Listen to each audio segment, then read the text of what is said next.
In the old days, we used to tell jokes about getting the key to the executive washroom, It was a kind of getting to a certain level, but keys obviously are important. They allow us access. They let us drive our vehicles. They're a sense of security. So there's authority and responsibility that goes with them. So sometimes I look at these keys and it makes me nervous, and there are other times that I say, all right, you got to help me out with this because I can't do this myself. When I was in high school, one time Father Peters was out of the country and had me take over class while he was gone. So I had chorus, and we had 130 high school students in choir. And the chorus room was pretty close to the cafeteria. So I'm trying to have choir practice during lunchtime, and guys are opening the door and they're hollering in there, because it was just little old me in this room with 129 of my closest friends, So I thought, well, I'll fix that. So I went over to the door and I just locked it from the inside. Easy. So we finished having choir, and when the bell rang and it was time to leave, I went back over, and guess what? It wouldn't unlock. I don't think it had ever been locked from the inside before. So in our school, we had those switches underneath the chalkboard where you called the principal's office. So Sister Cleo, yes, Father. And of course, they all laughed. And I said, no, this is John Haugen, and we're locked in the chorus room. So about 5 minutes later, Father Brunken comes, and we just had these windows and he looked in at me, and he just went. So he had a key ring about like that, and stuck his master in, and guess what? It wouldn't open for him either. So he came back about 10 minutes later with a big hammer and a screwdriver and pulled the pins, and as was put in our yearbook that year, it said that he released the caged warblers. Well, that experience, though, with keys and with locks, and this is what we hear both in the first reading and today's gospel.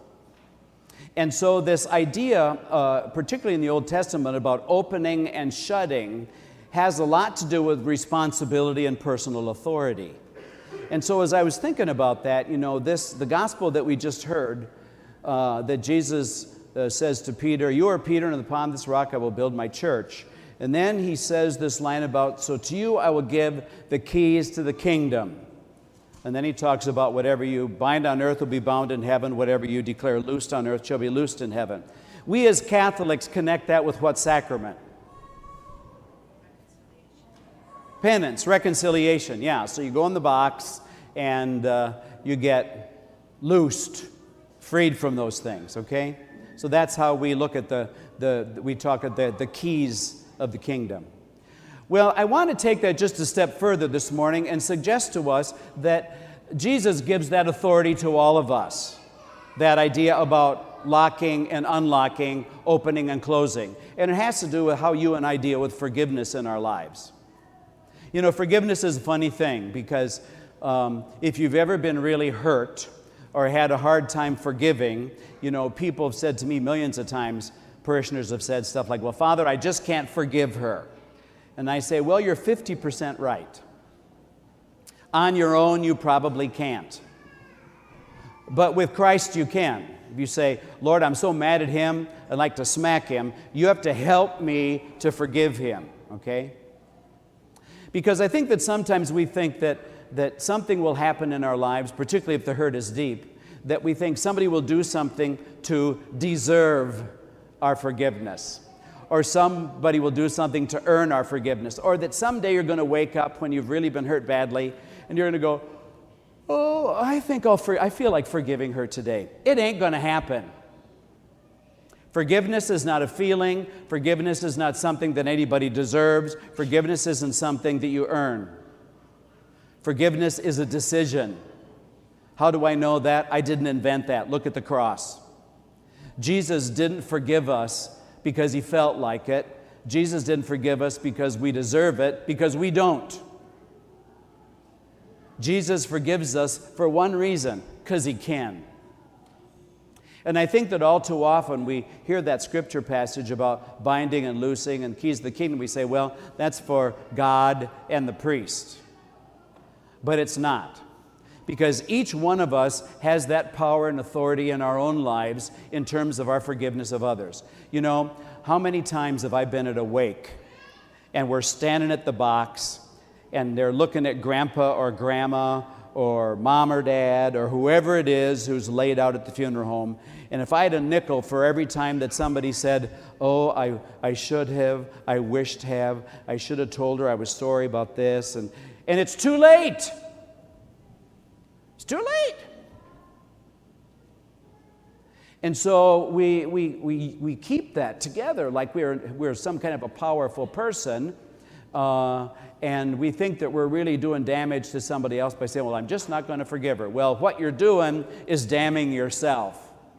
Because I'd just like to remind you of a little prayer that the guy on the cross taught us when he said, forgive us our trespasses as we forgive those who trespass against us.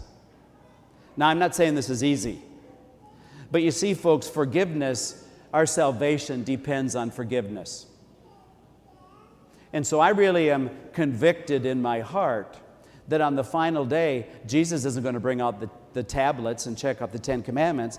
He's going to bring out maybe a set of keys. I hope there's not going to be that many on mine. And he said, now what about this person? And what about this person? And what about her? And what about him? And what about that bishop? And what about that priest? And what about that parishioner? Because we have that power.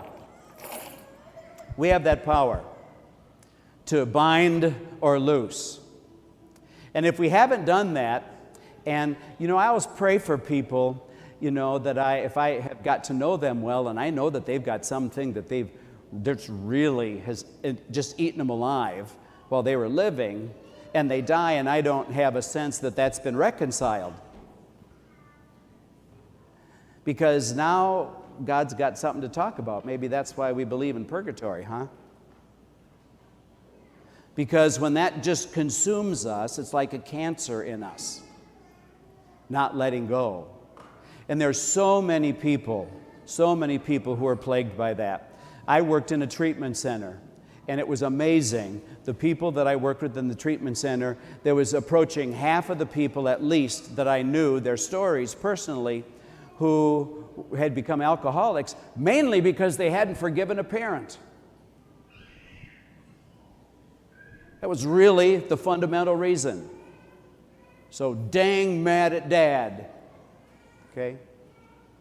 And then how many times have I heard as a priest, you know, I remember when I was first ordained, there was somebody who said, well, you know, Father, when Father Knupstein was in Springbrook, he said something to my great-grandpa, and he never went back to church again. And I said, well, that's great, but Father Knupstein's been dead for 49 years. You're not helping him out any. But it's kind of funny how that works. If we have a bad experience with a teacher, we say, I'm never going to go to school again. You would never say that. You have a bad experience with a doctor, you say, well, I'm never going to go to a doctor again. You would never do that. But when it comes to our relationships, and particularly when it comes to our relationships with God, we make really ridiculous bargains. I just am not going. I'm mad. Okay. But someday you have to have that conversation with the big guy, because it's not going to go away. It's not going to go away. And so I really believe that, you know, once we become of age, that we need to start teaching kids what forgiveness means. And so if we say things like, all right, you're forgiven, but don't you ever do that again, that isn't forgiveness. That's conditional absolution. But it's not forgiveness. Okay? Now, if you're in a situation where you've been hurt several times, is that easy? No, But we can't be doing this. Okay, I forgive you. But I got my fingers crossed. In case it happens again, I'll remind you of it. That's where we need God's help. That's where we need God's help. It's not easy for us to do on our own. So I just want you to think this week a little bit about that. And if there's a situation or a person that you have in your life, I hope you don't have this many, but if there's one, and I suspect there is, because I can tell by looking at some of your faces that there is, I want you to sit down in a quiet place with a key in your hand. And I want you to imagine the fact that you're in front of that lock, and that lock is that person. And so are you going to open it? Are you going to shut it? You have that power. Just remember that if you leave it locked, forgive us our trespasses as we forgive those who trespass against us. Sit with that key and see what you open and what you close.